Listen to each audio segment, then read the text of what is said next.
the journals, art projects, organized, planner, chic. Well, hello everyone, and welcome to Organized Planner Chic. I'm Lucinda, and if you haven't subscribed already, please do so and select the bell for notifications. Well, first, I want to thank all my awesome Patreon members who help make it possible to create videos like this. Well, thank you guys so much. And if you're interested in supporting me on Patreon, just go to patreon.com/organizedplannerchic. Okay, you guys, what we're going to do next is an embellishment for the spine. And this idea I did not come up with. I actually watched it in a YouTube video some time ago, and I don't remember who it was that I was watching. Oh my goodness, I wish I could. I just don't remember at all. Can't even try to, it's not even on the tip of my tongue or anything, but it wasn't my idea originally. It was another YouTuber. And so what I'm going to be making are paper beads. Now, it was a long time ago that I watched it, so I don't remember everything that she did. So I was really winging it on this. I did know that she used paper. And of course, they're paper beads. And I did know that she rolled the paper and she used some type of wire, but that was it. I don't remember her actually stringing the beads when I watched it. But I knew that when I started doing this project, I was like, I remember those paper beads I saw someone do on YouTube. I should do this for this project. It would be perfect. So I've just ripped out some pages. I started off using a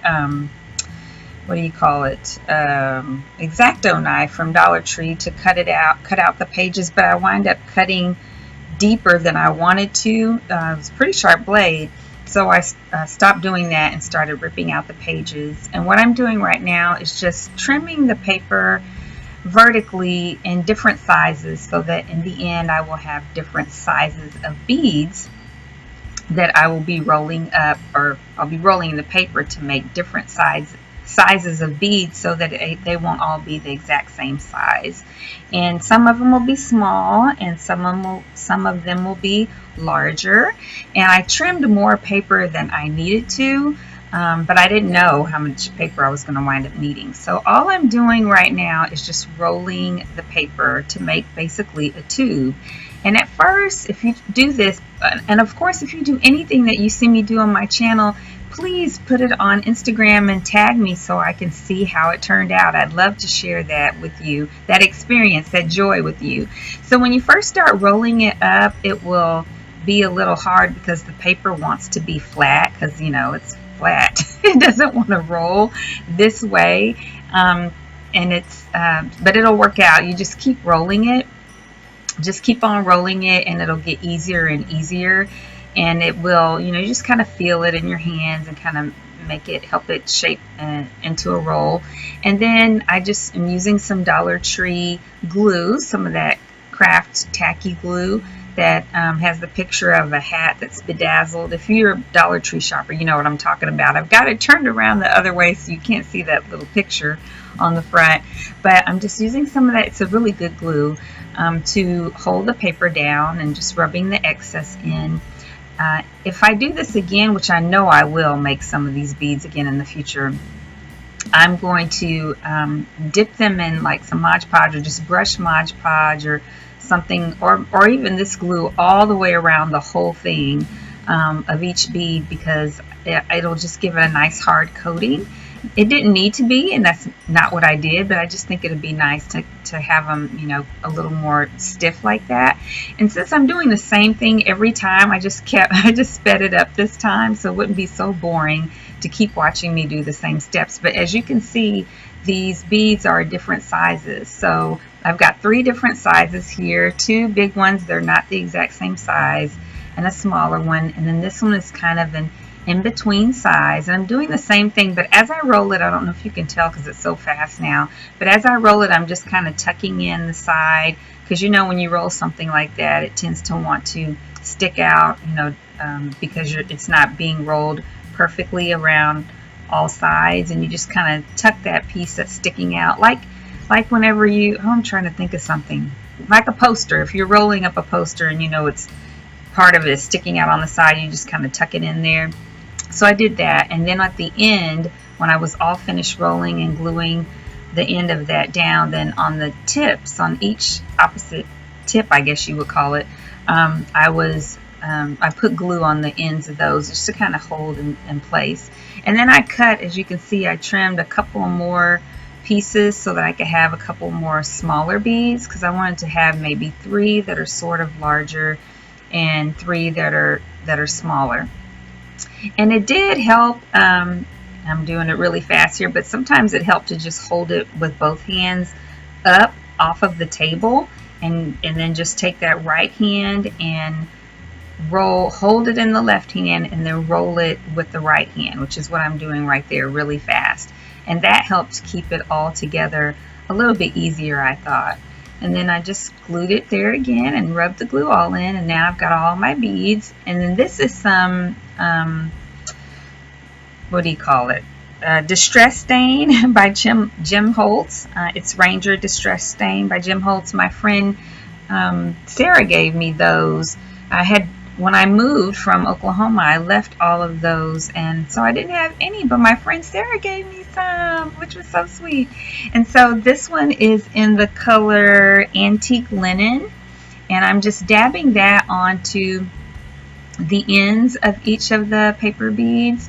And I hadn't used this product in a while, so I didn't even think about how it drips. So I just put a piece of paper underneath there, and which is fine because I'll use that paper later for something else. And so first I'm just dabbing the Distress Stain on all of the ends, and then after I get all of the ends all distressed, then I just kind of took the dauber and spread a little bit of the ink around the sides a little bit, just to help it look even more antiqued. The good thing is this paper is already an off-white color. It's not a very bright color, so it helped it kind of look old anyway, even though the pages aren't old. And I talked about honoring the author of this book in my first video, part 1, so be sure and check that out. Plus it'll show you how I did everything to create the cover at first and all that. So check that out, because I used to be an author, or I guess I still am. I just don't really do any of that anymore, and a publisher and editor, so I value books, and normally I get old books to do a project like this, a book that's already falling apart, so I don't feel bad. Not that I need to feel bad, but so that I'm not, thinking about, oh, this book is a book someone could be reading. But since I got this book from Dollar Tree, I didn't think about that till I started looking at the video I was developing, and I was like, oh, this is an author's book and it's not old. So I am going to honor the author going forward, and you'll just watch the video to learn about that. So now I'm taking this wire, which came from Dollar Tree as well, and it is a beautiful purple color. And first, I really wasn't sure what I wanted to do with it, but I decided to wrap it just a little bit around the first few beads, and just kind of clip it on the end and just tuck that in a little bit, and that would be one bead. And then I kind of did that, I think, the first 2 or 3 times, and then as I progressed, I felt like I wanted more purple on there. So then I started wrapping it up with a lot more wire so I could have a lot more color, and I haven't done that just yet, not on this one. But as we go along, we'll see. I'll start wrapping. So like you see how I'm just wrapping off just a little bit. Oh, and on this one I wanted to tell you, because I didn't wrap the wire tight enough, it could have easily been pulled off. So I took another extra piece of wire and ran it through the middle, and then just twisted it at the end and trimmed it so that all of the wire around it would stay in place and it wouldn't come off. Yeah, so that's an idea if you run into that situation. And then these next times, I think it's the next few, is that I started unraveling a lot more. See how I unraveled a lot more wire that time? And now I'm going to start wrapping a lot more wire around the bead so that I can have more purple, and it just stands out a lot more. and I'm wrapping it tighter so I can kind of fill in more of the off-white so that color can really pop. And I'm trying to be careful not to go too far on the end so it won't unravel, making sure I'm doing it tight enough so that it'll stay in place. Yeah, so I'm unraveling a lot. It's such a pretty color.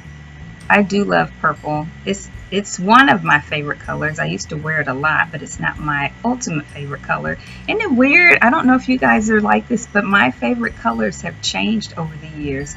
Purple has always been one of them, but red used to be my absolute favorite color. I wore it all the time, and now I almost never wear it. So I don't know why that is, but now I really love pink. Well, my sorority colors are pink and green, and so I've always liked pink, but now I love, love, love, love, love pink. And I love seafoam, seafoam green, or the seafoam bluish, lightish color. I love the color. So those are my favorites. The blue and green together combination and pink and green together combination. I love those. So yeah, my red is not one of my favorites anymore. I still like it. It's just not my favorite.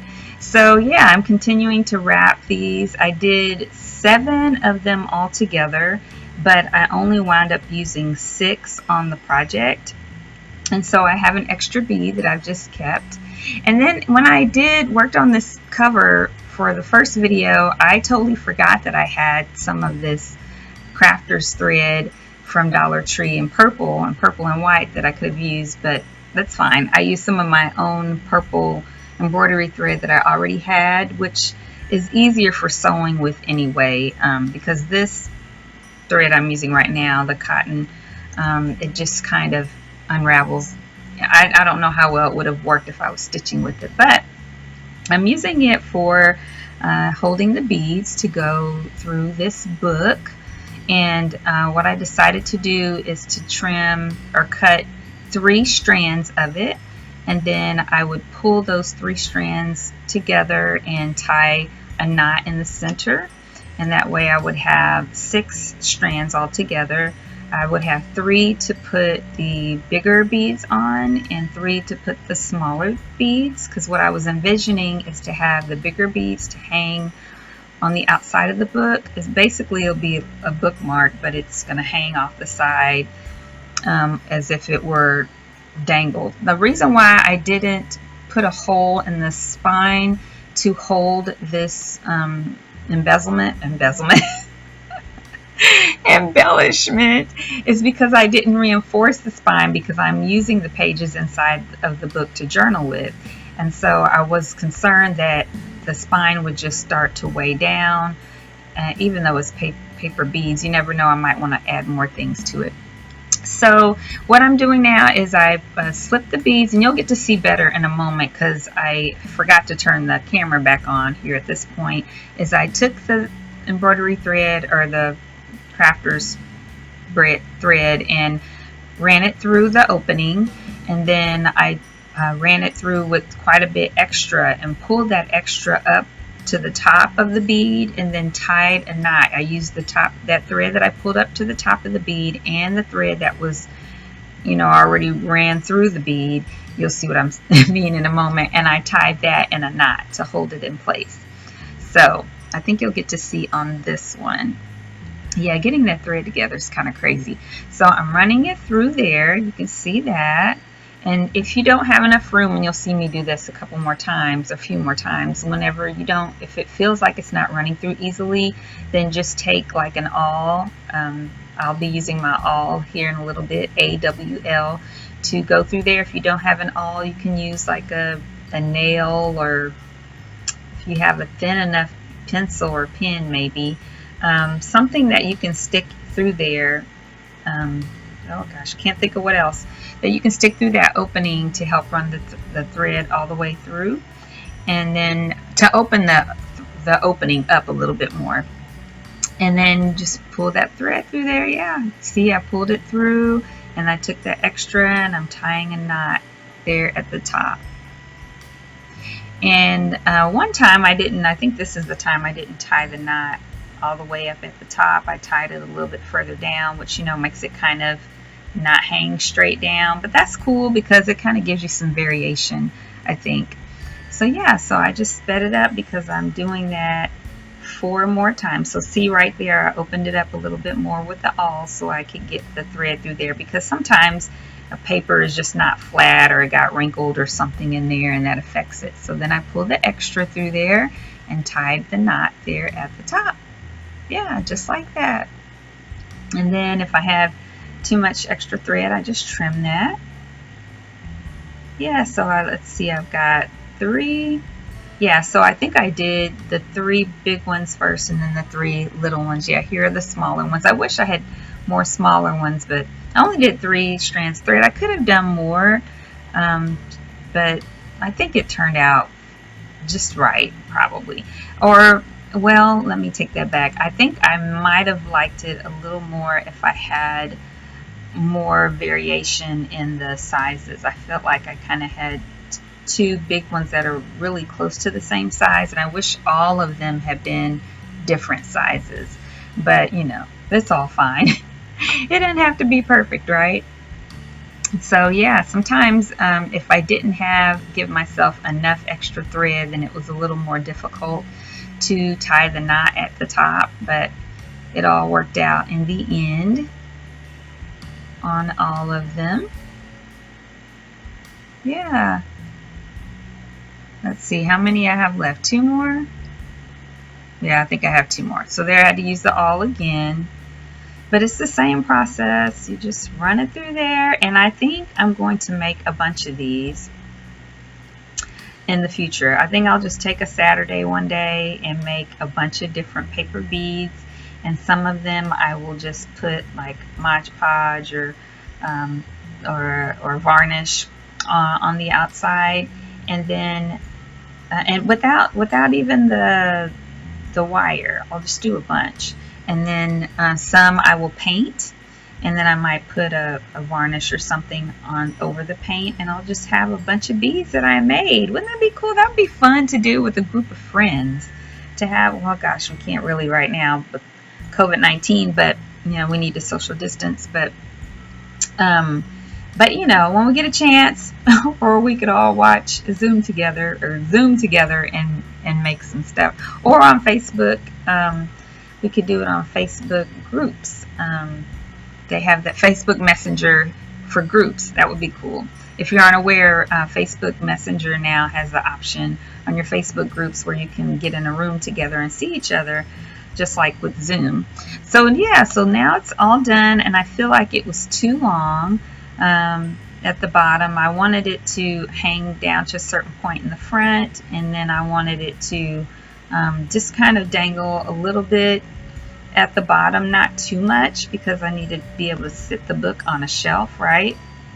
So I was just kind of seeing how much I needed to shorten it and how I wanted to go about doing that, just kind of looking and seeing what I thought I might need to do. And I think in the end what I wound up doing was cutting it. Yeah, I decided to cut it and then just tie a knot about where I thought I would need to make it the right size, or the size that I felt like I wanted it to be. And then, but when I did the knot, I didn't do it tight. I just did a loose knot first so I could test it and see if that's really where I wanted it to be. Yeah, I think that's the way I wanted it to be. And then once I felt like, okay, that's good, that's how I want it to be, then I went and tightened the knot so that it would be in good shape. I'm just messing with it. Do I like it? Do I like it like that? Okay, so now I am gonna tighten up that knot because it's gonna be good. I don't think I wound up trimming the knot. I can't remember, even though I just did this like an hour ago. But hey, it's okay. The memory. Yeah, I did trim it. Okay, so I'm trimming the excess from the knot. And then that is all good to go. So now what we want to do is just kind of thin out the book. because I am going to be journaling on these existing pages, but if I do it just like that, it's going to be way too fat and the spine is not going to be able to hold it. So I'm just going and flipping a few pages at a time and then gluing, like every 5 pages, I'm gluing 2 pages together. And I'm going to be doing that for a little bit, and then I'm going to start ripping out pages. And then after a little bit of that, I'm going to start alternating gluing pages and ripping pages. And I could have just ripped pages, but I liked the idea of having some thick pages in there so that I could use maybe some alcohol markers. I don't know if alcohol markers are going to work on just 2 pages glued together, but it would just make it stronger to hold maybe a lot of collaging and things like that. And I think I only did one set where I glued 4 pages together. So I glued 2 pages and then I glued the 2 pages after that, and it just was kind of made it bent toward the spine, the center of it. And so I was like, yeah, let's not do that. We'll just do 2 pages at a time. And then I would take my bone folder when I was gluing the pages and just kind of smooth it out, especially when I did the 4 pages, to help it lay down a little better. Yeah, so I'm just smoothing it. Here we go. Love that bone folder, man. I just love it. And now I'm ripping pages out. And I made sure, for the most part, that I only did 1 page at a time. So that will work out better. And now it's thinned out quite a bit, and I might have to thin it out more when I start working through it, and we'll see. And yeah, this is all the pages that came out of there, a whole bunch of them, y'all. So I'm so excited to start journaling. I'm going to set up the pages in the next video. And yeah, well, thank you guys so much for watching. I hope you enjoyed today's video. Be sure to watch part 1. And if you did like today's video, please give it a thumbs up and subscribe and share. It really helps my channel out a lot. Also, if you want to check out all of my awesome pictures of my creative ventures and adventures, just can't talk, just check me out on Instagram at Organized Planner Chic. And then also I have 2 Facebook groups. The local one is called Phoenix Planner Friends for Christ. And normally we meet in person, but because of the pandemic right now, we are just doing everything on Facebook. We are a Facebook group, but we are doing all of our communications on Facebook right now. And then I have another one for anyone around the world, which is called Organized Planner Chic Crew. And there we do giveaways, and we have a giveaway that I'll be announcing later this month. And also we just stay in touch just about every day with Facebook Live and recorded videos and live videos and all that good stuff. Super fun group. And then if you are interested in supporting me on Patreon, just go to patreon.com/organizedplannerchic. And until next time, everyone, happy planning!